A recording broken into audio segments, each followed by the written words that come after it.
say to your young victims who are feeling victimized all over again? We're doing further investigations to see if anybody was criminally negligent in allowing this to happen. Although they may never discharge, they actually assist us in controlling other inmates. It's just scary, the access that they have. How were you able to do this in jail? Was it easy? Best thing to do is be transparent with findings and with what we're doing in the agency. In your mind, are they following the law? It certainly heightens my concern. Of course, the financial impact is significant.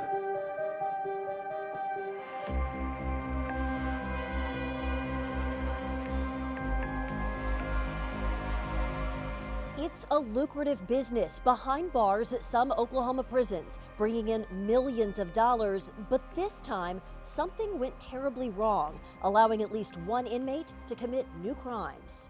Good evening, I'm Wendy Suarez. Our investigation started 8 months ago with an anonymous tip. This packet of information sent to the Fox 25 Investigates team. We don't know if our tipster works within the prison system, but it was obviously someone who saw what was happening and knew it wasn't right. During the next 30 minutes, we'll take you along our search for answers. We begin with an Oklahoma inmate serving multiple life sentences, now accused of downloading and sharing child porn from a state computer. His rap sheet is lengthy and disturbing. Corey Four was convicted in 2015 in Tulsa County for multiple counts of child sex abuse, lewd molestation, and child porn.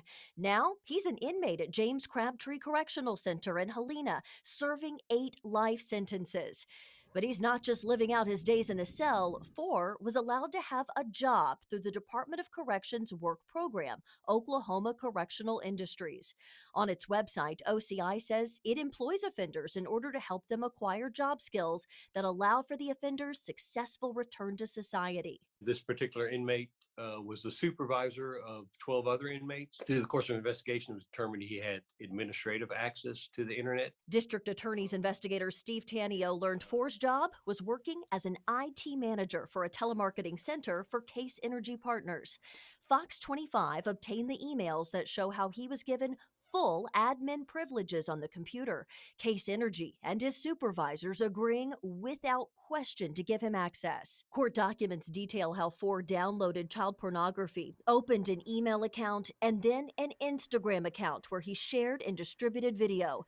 Instagram tipped off the Internet Crimes Against Children Task Force, launching the investigation. So when you guys track the IP address and this comes to a state-owned computer in a prison, what's your reaction? It's not the first time we've had that happen with Department of Corrections, but yeah, it was fairly surprising for us. So how does somebody like that get assigned a job where they're in charge of IT? That's our big question, and we don't know how.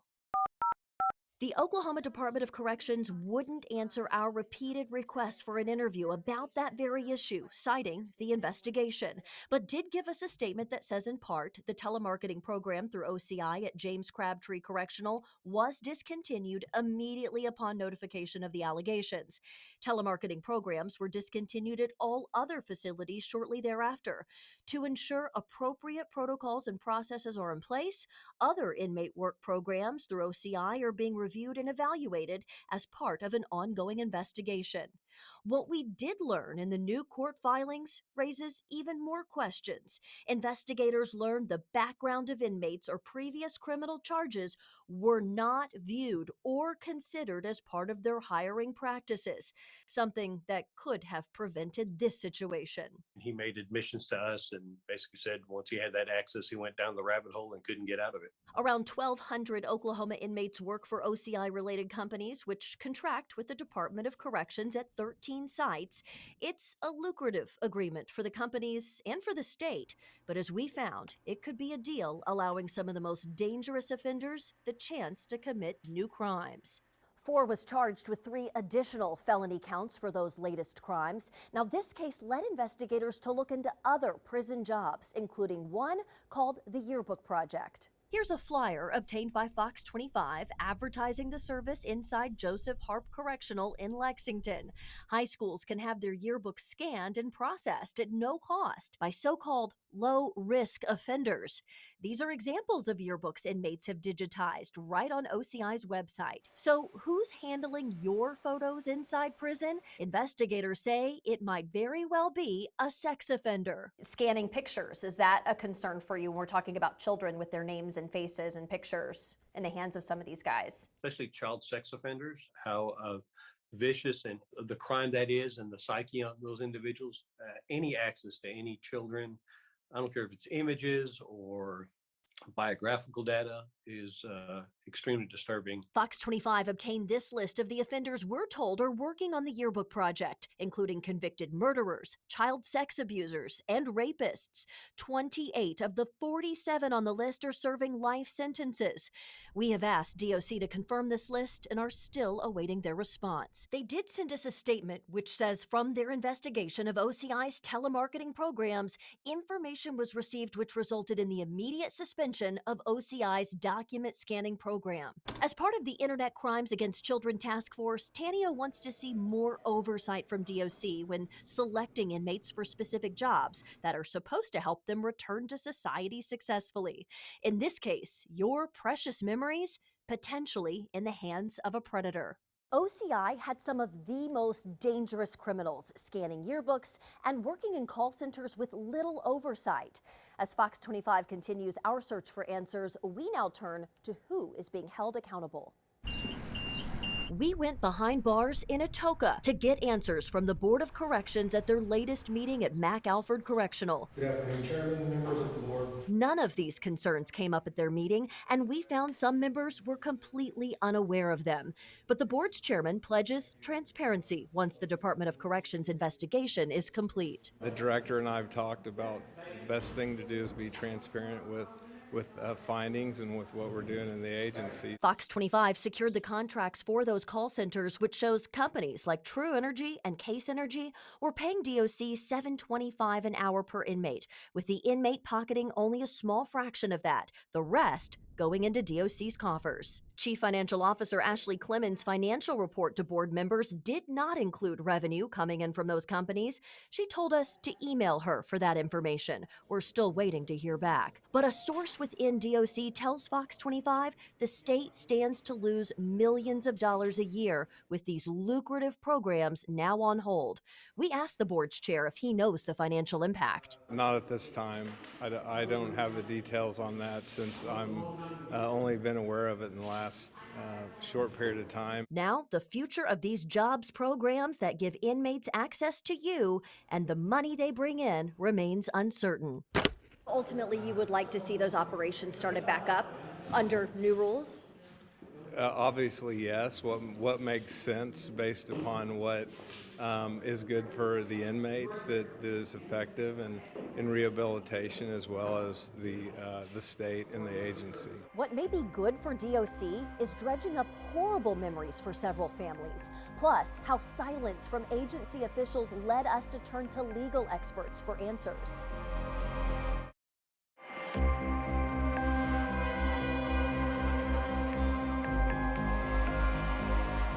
Welcome back. An Oklahoma mother is pleading with corrections officials to put a permanent stop to certain jobs programs operating inside Oklahoma prisons. A Fox 25 investigation revealed convicted murderers and sex offenders were among those working jobs, potentially giving them access to you. It's definitely kind of a slap in the face to have to go back through it again. Old wounds reopened. We spoke with an Oklahoma mom who asked not to be identified. Her daughter's abuser, Corey Ford, was serving 8 life sentences for sex crimes against children when he was given full internet privileges at his job behind bars in Helena.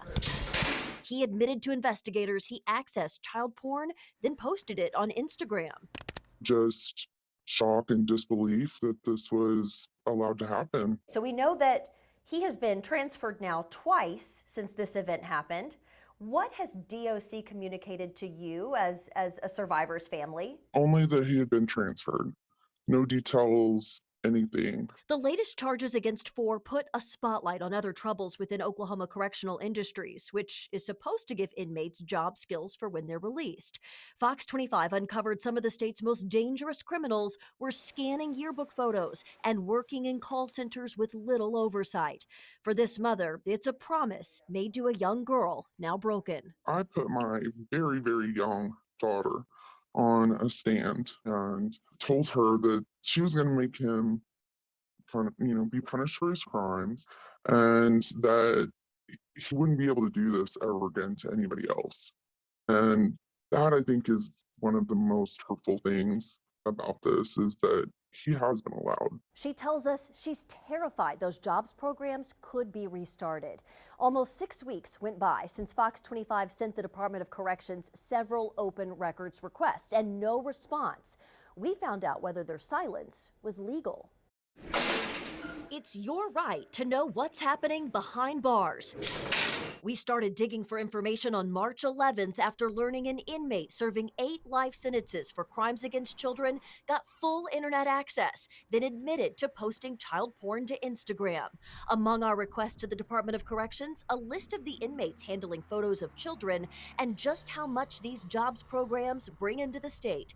No timeline yet from DOC on when we can expect answers. In your mind, are they following the law? It certainly heightens my concern that the agency is not providing what would be considered prompt and reasonable access to those records. We shared our full list of requests with media law attorney Catherine Gardner. She agrees the information Fox 25 is seeking does fall under Oklahoma's open records law. We learned some of those inmates working in call centers and scanning yearbooks with little oversight were convicted of child molestation, even murder. This particular group of individuals had direct contact with members of the public, which would heighten the public interest in this case. We also have the right to follow the money. The state's contracts with private companies setting up shop inside prisons, employing inmates, are lucrative. We're told those programs, which are now on pause, bring in millions to state coffers. We're still waiting for the exact figure from DOC. What in your mind would be something reasonable in waiting for this information? How long does it actually take a employee of the Department of Corrections to go to a computer or wherever this information is located, pull it up, and send it on over to you? What Gardner believes should take days was now stretching many weeks. Coming up, we'll hear from the director of DOC. Plus, we confront the inmate who sparked this whole investigation. What are you going to say to your young victims who are feeling victimized all over again?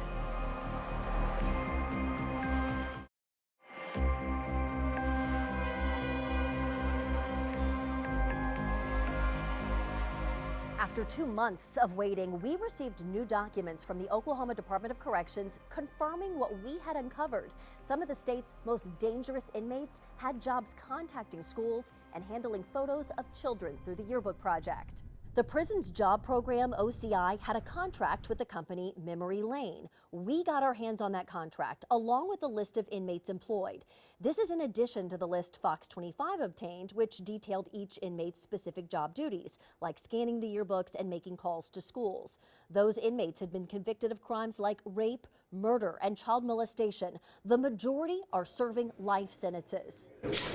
We've learned around 400 Oklahoma inmates were impacted when their jobs behind bars were suddenly halted earlier this year. An internal investigation is still underway, now 8 months after we first started asking questions. We went back behind bars to the next DOC board meeting, hearing for the first time from DOC Director Scott Crow. For me as director, the most important thing is the security and safety of our facilities and of the public. Scott Crow says he immediately paused those programs after investigators raised concern. Fox 25 learned inmates' prior convictions weren't taken into account when assigned jobs, many of them serving life sentences for the most serious crimes. Director Crow says there are already plans to change up OCI's business model. It's always going to be centered around programmatic abilities and workforce ready opportunities for our inmates, that's where my focus is. So what about those that are serving life sentences, for murder? Do they need to be workforce ready?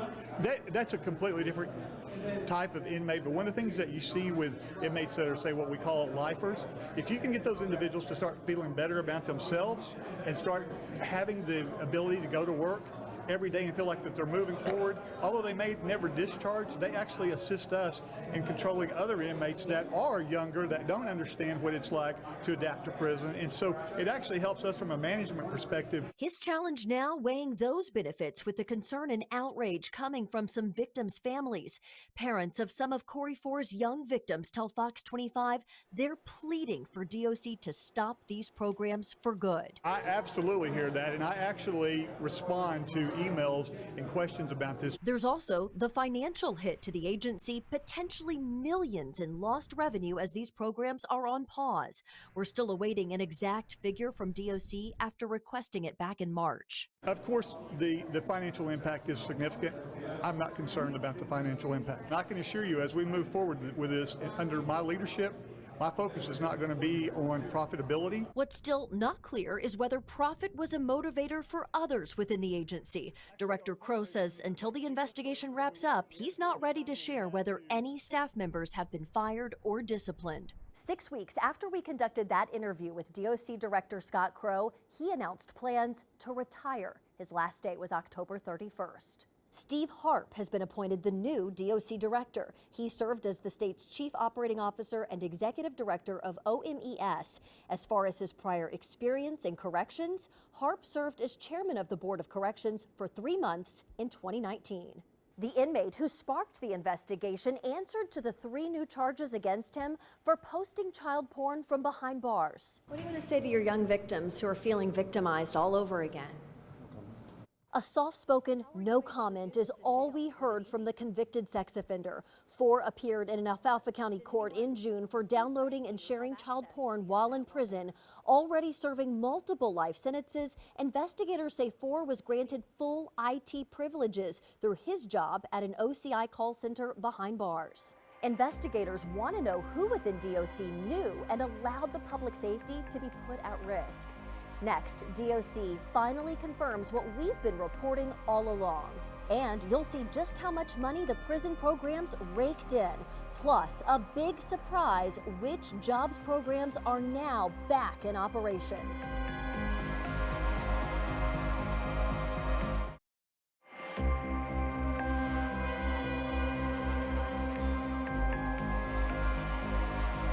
Months following our first open records request, the DOC finally revealed just how much money is flowing into our prisons at the expense of your potential safety.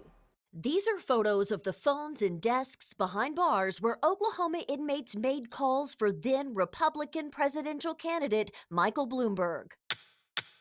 It made headlines back in 2019. We got our hands on the DOC contract with the company Procom to operate call centers inside Eddie Warrior and Mac Alfred Correctional through Oklahoma Correctional Industries.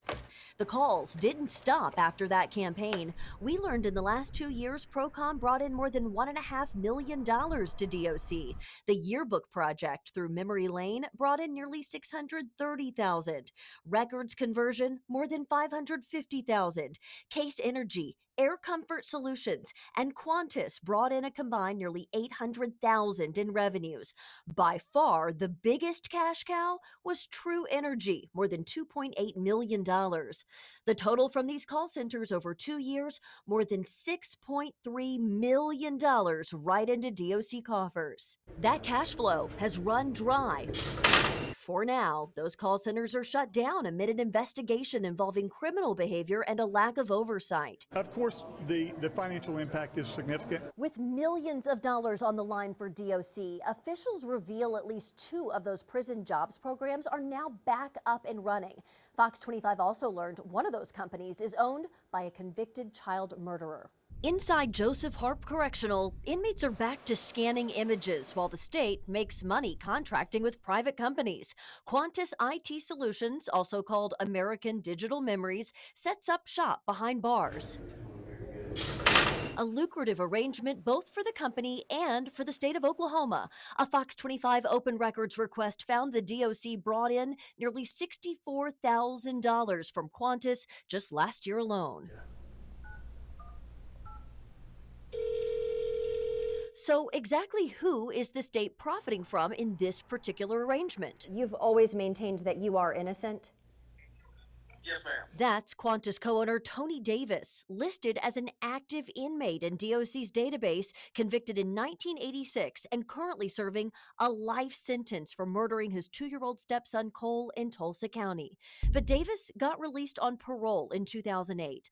Along with his IT and scanning business, the former police officer now also operates a nonprofit prison ministry and told me he sees no issue with the state partnering with him now to employ inmates and turn profits. No, ma'am, because I have a heart for that, for these men, because being incarcerated, I know what it's like, and I'm teaching them skills and teaching them how to become business owners when they get out of prison. In a statement, the ODOC confirms there is no policy which prohibits them from entering into a contract with an entity because that entity has a shareholder with a prior conviction, and says the positive outcomes provided by these programs are a vital component of public safety. Public safety was the primary issue that led to a lot of these jobs programs to be halted earlier this year.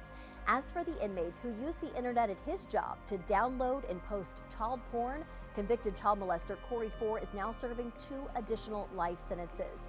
Investigators tell Fox 25 more charges could be coming for inmates and for DOC staff who allowed it to happen. We will continue to press DOC officials for answers. From all of us at Fox 25, good night.